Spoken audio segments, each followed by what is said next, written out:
Ką? Su ta padanga, kas čia tokio? Nieko, prisirišę buvom. Klausykit, čia jo kelias.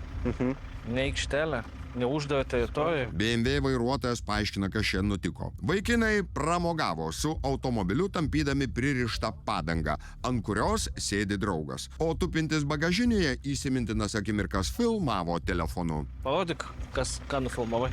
Aš, bet man tai nieks nefilmuoja. O per ką filmavot? Per tavo telefoną?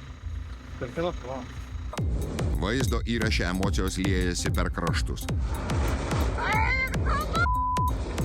Padanga po važiuojamąją dalį blaškosi kaip švytuoklė, nuo vieno krašto iki kito.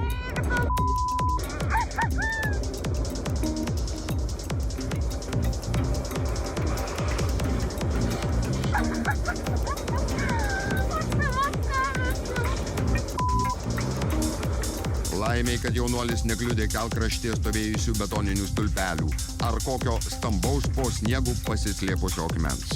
Pasekmės būtų buvusios labai liūdnos.